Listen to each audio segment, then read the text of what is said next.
Most people are living their lives in a reactive state, automatic reactive state. So we're in this repetitive cycle over and over and over and over. We react to the same things, we behave the same way, we eat the same foods, we dress the same way, just to maintain that homeostasis and comfort zones. And we've never been taught. Like when were we taught it as kids? Like, here are your 6 core emotions. Here's the way you deactivate your stress center or fear center. Here's how you activate your imagination center. Here's how you have more focus. Here's how you develop a new belief. Here's how you develop a new habit. Here's how you release one. We haven't been taught that. We've been told they're important things, but we haven't been given the tools, and then we haven't practiced the tools enough to be able to make them part of our unconscious competence brain. Let's say you've been ill long enough, you've had health problems long enough, and you say, that's it, that's over.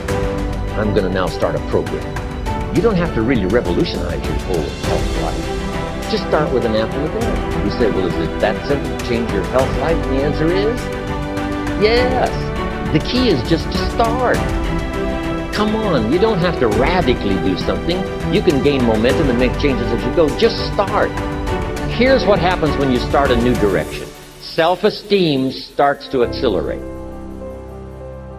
Procrastination is the lion growing in you. I'm going to tell you what I mean in a moment.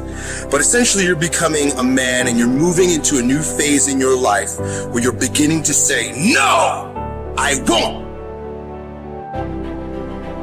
Every time you set this big goal, you never get it accomplished because you never break it up in manageable pieces. That's it, I'm talking about procrastinating. You still have time. Don't quit. Don't give up. Still have time. You can do it. You can make it happen, but you can't do it procrastinating. You can't do it talking about it, all right? So I just want to go back and recap because I want to make sure you hear what I'm saying. But I dare you, I double dare you to do exactly what you said you were going to do when the year started because it's not too late.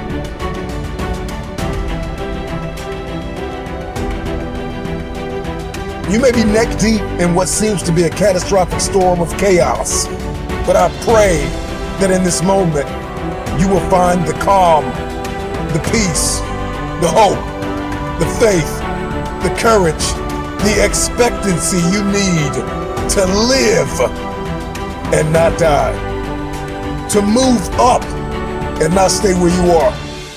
You get what you see, and that is the formula for expectancy.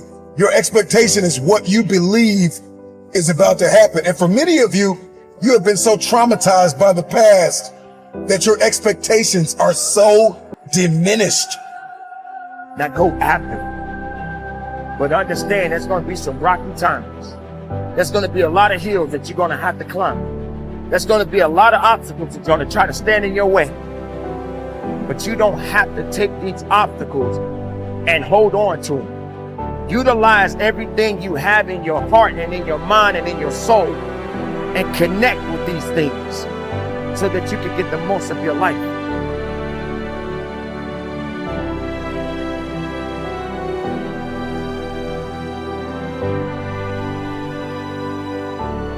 To sustain motivation, you have to do 2 things you probably already know. First, you have to focus. Now, before you turn off the video or go to the next one, listen to this. A lot of people have that initial desire, but they don't look at their goals every single day. They don't revisit every single, let's say, Sunday and say, how did I do this week? How did I do in my health, in my relationships, in my career? How did I do with my finances? How did I do with any other goals that I set up?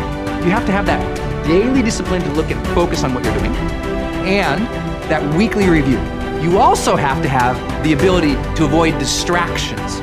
One of the reasons people love my book, The Motivation Manifesto, is this teaches you how to set boundaries, how to say no, how to push away distraction to own your life again. But here's the deal. When you're focusing on something and you're really dialing in, it also brings your full presence into something, so you perform at higher levels. The second thing you need, outside of focus, is sane motivation, is everyday effort. It's the reason you have to set up habits. It's the reason you have to have a daily routine, a morning routine. It's the reason you have to make sure you have a checklist of to-dos each day. I know that sounds so basic, but here's the funny thing. A lot of people think they'll have motivation one day, then they'll put the effort out. It's like motivation first, they think, then effort comes. The motivation inspires the effort, right? It's actually the opposite in the science of motivation. It's with daily effort that motivation comes. I like to tell people this: with momentum comes more motivation. Don't wait for the motivation to go out and take action. Actually, take action first, because just a little bit of progress, a few quick wins, drops dopamine into the brain. We start feeling good and rewarded for our behavior, and suddenly we find ourselves more motivation. So here's the thing: set 3 goals each day. Knock off each of those 3 goals. If you just did that each and every single day, you'd start feeling more personal power and you'd start getting ahead.